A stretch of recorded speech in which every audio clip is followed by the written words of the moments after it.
Hey guys, welcome. This is Jen Frost with Faith and Fabric, and welcome to our Free Motion Friday. Today is going to be a fun design. This is actually going to be part 2 of a love sequence that we've been working on. So if you remember last Friday, I'll put the link up here for you, we practiced making some hearts. And there were some really good tips in there, about how to make that point nice and sharp and how to vary the sizes of your hearts. So make sure you check that tutorial out first before you do today's, okay? But today we're gonna be working on taking that design and making it definitely a little bit more complex. This is a little bit harder of a spin on this design because last week it was a lot easier, when you're just kind of going in rows. Today we're going to be taking that design and we're going to be filling our fabric by letting it kind of meander. Remember, we meandered as our very first lesson. I'll put that one up here too. You can use that same concept of just moving through your fabric to create this heart design that we're going to work on. But first, let's take a look at today in scripture. Today's design was inspired by Song of Solomon, chapter 3, verse 4. I have found the one whom my soul loves.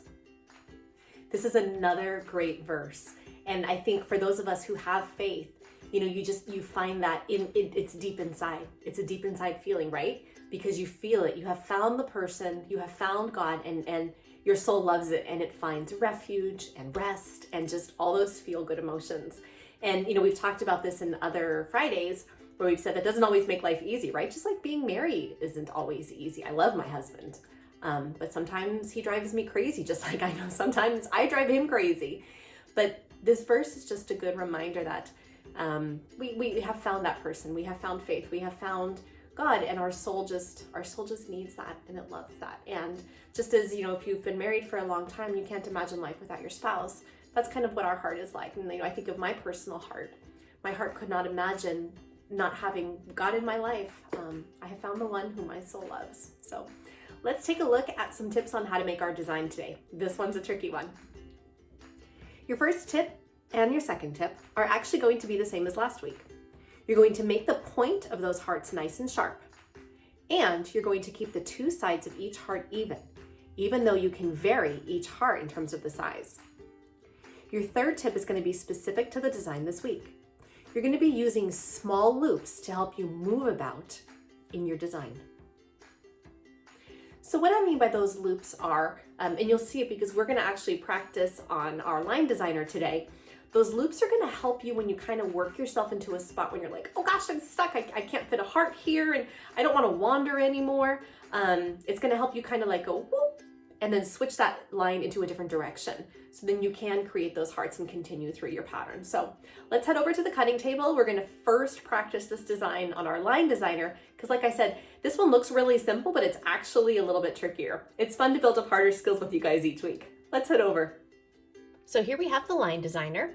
I'll pop a link up here for you if you haven't seen how this works yet. This is the coolest thing, and you guys seriously need this if you're practicing your free motion quilting. What it is basically you've got your little, not Sharpie, actually it's a dry erase marker. Sharpie would definitely not work. And just a wipeable pad here that you can wipe off your practice. So we're gonna pretend this is our fabric and we're gonna pretend this is our needle. And this just gives us kind of a rough estimate on how our design is going to work. Now I like this because it gives you that opportunity to practice for muscle memory. So we're gonna do some muscle memory work over here. Now I find my designs are always a little bit more smooth over on my sewing machine than they are on here. And I think that's just obviously because we've got a Sharpie marker rubbing on rubber, but that doesn't decrease the benefit of this at all. The benefit from this is you get that opportunity to practice. You get to build up that muscle memory, and you can even try out designs on quilt blocks if you've got them. So let's get started. We're gonna pretend that this brown fabric is just a space that we wanna fill on our quilt. So I'm gonna start here with my little needle, and I'm gonna come around, and you'll see to make that first heart, you're gonna come in to make your heart, and mine's upside down on this one because it's a meander.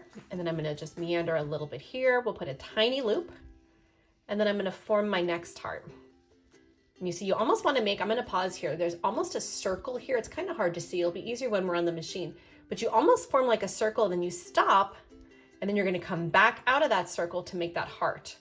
Now, I'll do one or two more here just so you can kind of get a feel for it, and then we'll move over to the machine because you know, just angle wise, it's probably a little easier from the angle over there, but you can kind of see what we're doing is we're just mixing these fun little twirly loops, small little loops, if you will, because we don't want them to be confused with the hearts, with hearts. Now I am mostly doing a 1-to-1 ratio. For each heart I make, I'm making one little loop. And I just, you know, for me, I like the way that looks. Obviously you can do whatever you want to do. It's your quilt. So we'll do 1 or 2 more here, and then we're going to head over, but you can kind of see the movement here on how you make your little heart. You come out of that, and then you can add that little loop. Like you see, I want to get back over here. That's an easy way for me to move by making that small little swirl. Okay, I'm going to stop here and I'm going to show you some things that worked on here and that didn't work before we head to our actual fabric. Okay, so I'm going to move this out of the way here. And I want to look at these hearts. Getting over a nasty cold here. Sorry about that. So you'll see this heart looks pretty good. This heart looks pretty good. My hearts are all decent. This one's a little sticky here because my pad, you know, it sticks a little bit to my cutting pad. I probably should be washing my cutting pad. Now this heart is a bad heart, and I'm going to show you why and how you can prevent that. So I'm going to grab my marker here. And if you think about a heart looks like this, right? And you think a heart is kind of in half. So the point of your heart here, it matches up with the point on the bottom. In this heart here, there's a point down here going this way, and then the other point goes this way. They're almost at a right angle to each other. And that's why that doesn't really look like a heart.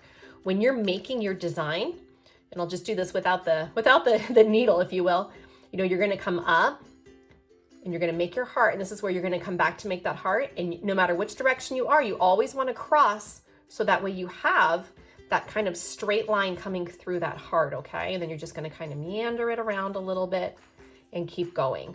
So we're gonna go take this design over to the sewing machine and see how it goes. All right, quick supply check. We've got our practice pad here. This is the Me and My Sister's fabric. Love this stuff from the layer cake. Some plain white fabric. I've got some cotton batting in the middle. I've got my slow, steady glider pad here. Indispensable tool.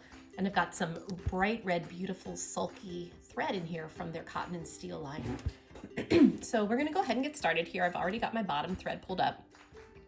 And because we just practiced this together a lot on the line designer, back over at the cutting table, I'm just gonna do a couple hearts here, and then I'll probably speed it up because otherwise I'm just gonna end up repeating myself with the same tips we already did. So let's get started here. We'll find a nice, I'm gonna slow my speed down just a little bit up here. And yeah, that should be good. So I'm first gonna start, and I'm gonna come down,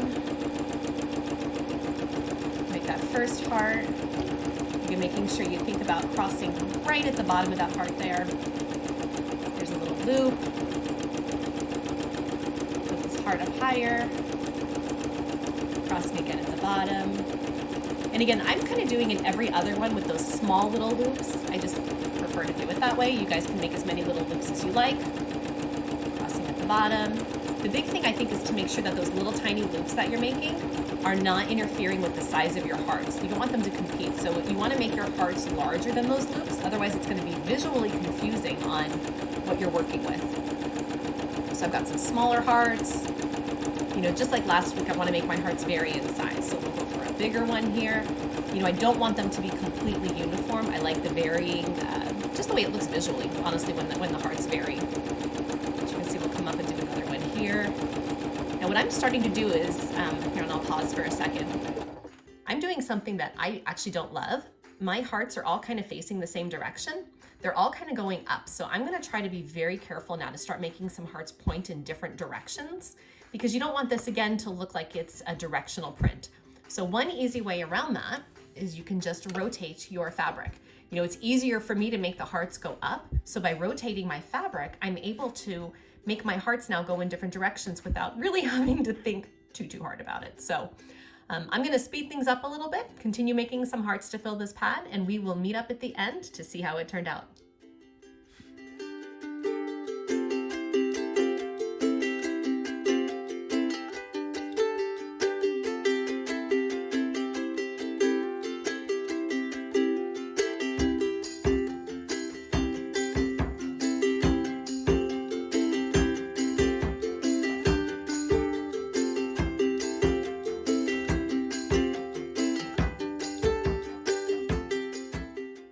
Okay, you ready to see how it turned out? Let's take a look.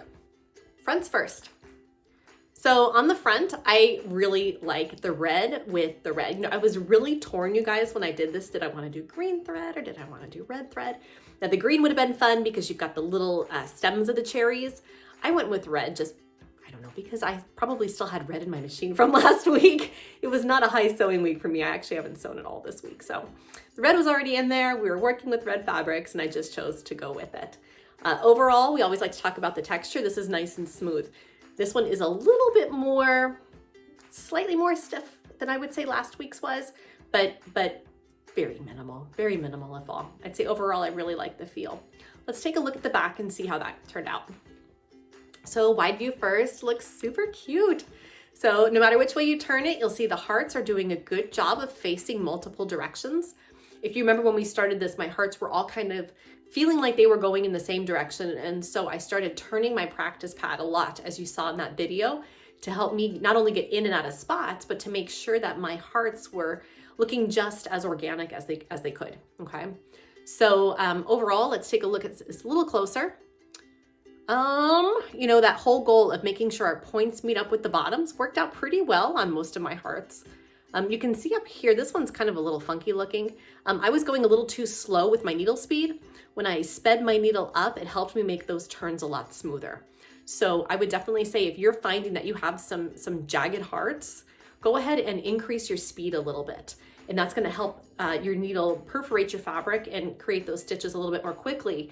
If you're going too slow, you know, it's gonna end up with a little bit more of a jagged line. So if that was a real easy fix, I just gave it a little more gas.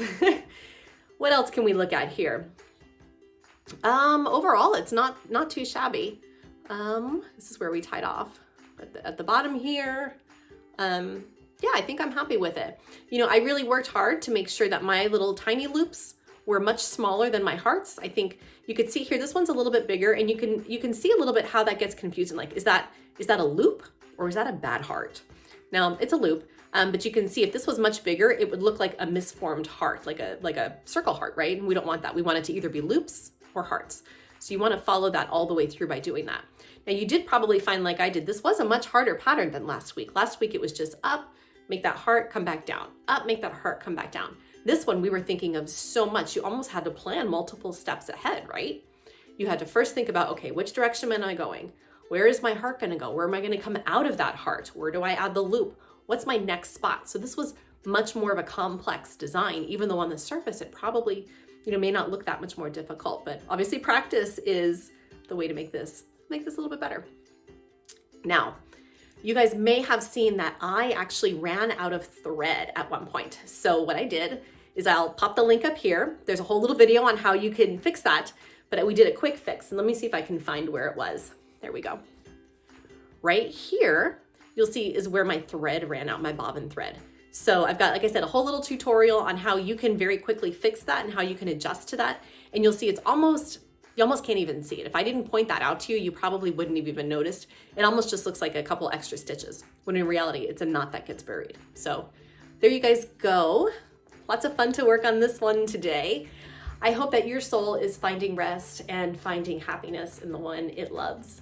And we will see you next week. If you guys got some good tips out of today's video, I would love a like, give us a subscribe. We have so much more content coming in the next few weeks, and we will see you for our next Free Motion Friday. Take care.